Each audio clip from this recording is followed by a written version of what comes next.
In this problem, we're going to factor completely 3x to the negative 1/2 times the quantity 4x plus 3 to the 5/4 plus x to the 3/2 times the quantity 4x plus 3 to the 1/4. Yuck. Okay, first thing I'm going to do is I'm going to make a substitution here. And since we have in both of these expressions 4x plus 3 to an exponent and 4x plus 3 to another exponent, the substitution I'm going to make, just to make things cleaner, is I'm going to let 4x plus 3 be a. Okay, and then I'm going to rewrite my new expression. So this is 3x to the negative 1/2 times a to the 5/4 plus x to the 3/2 times a to the 1/4. Okay, not thrilled with all the fractions, but much, much cleaner than the original problem. All right, now I'm going to factor out the greatest common factor here. So remember, when you're looking at greatest common factors, there's definitely x's and a's in each of these. I want to factor out the exponent that is the smallest. So for the x's, when I have x to the negative 1/2 and x to the positive 3/2, the greatest common factor, which I'm going to write in the front, is x to the negative 1/2, because that number is smaller, negative 1/2 is smaller than 3/2. Also, real quickly, the 3, the coefficient, and the 1, there are no common factors between 3 and 1. So if this were 3 and 9, then I would factor out a 3. But since 3 and 1 have nothing in common besides a 1, we're going to leave those out of the GCF. Okay, so we'll take out an x to the negative 1/2, and then looking at the a's, a to the 5/4 and a to the 1/4, the smaller of those two exponents is a to the 1/4. So that will be our greatest common factor. Okay, now remember, when we go to factor these, we are dividing. Factoring is a form of division.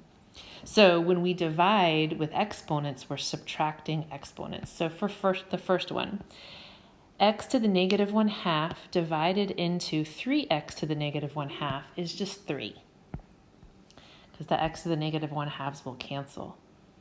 For the a's, I'm going to write this in just for emphasis.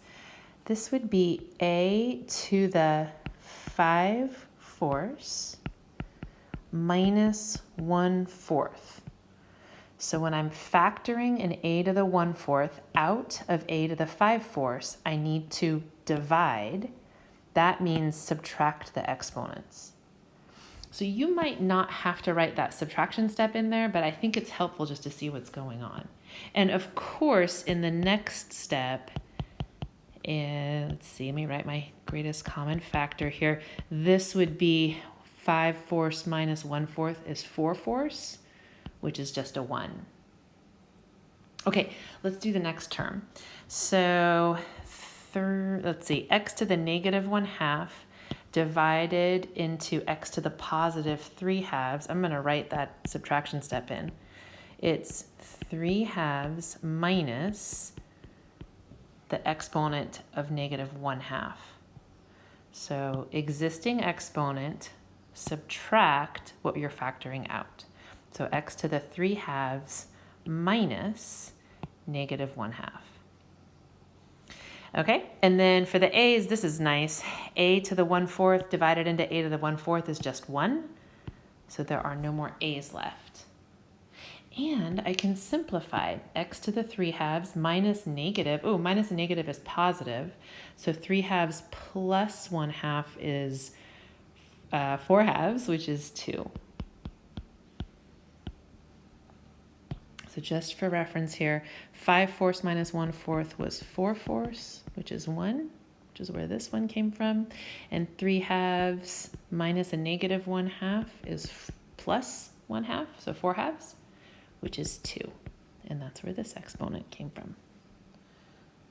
Okay, cool.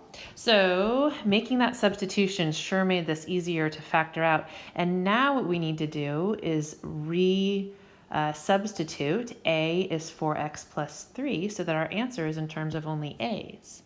So this would be x to the negative 1/2. Instead of a to the 1/4, we're going to write 4x plus 3 to the 1/4. Instead of 3a plus x squared, we're going to write 3 times the quantity, 4x plus 3 plus x squared. Okay, I feel like we can do some cleaning up in the second set of parentheses. So we'll distribute the 3 through. And let's go up here. So I've got x to the negative 1/2, 4x plus 3 to the 1/4. And then we'll have, let's see, this is going to be 12x plus 9 plus x squared, or in other words, x squared plus 12x plus 9. And finally, I should just double check to make sure that x squared plus 12x plus 9 factors. Let's see, that would mean I need two numbers that multiply to be 9 and add to be 12. But the only numbers that multiply to be 9 are 1 and 9 and 3 and 3. And neither pair adds to 12. So this trinomial is prime, which means that we are finished. So our answer is x to the negative 1/2 times the quantity 4x plus 3 to the 1/4 times the quantity x squared plus 12x plus 9. And if this factored further nicely, then we would keep factoring. All done.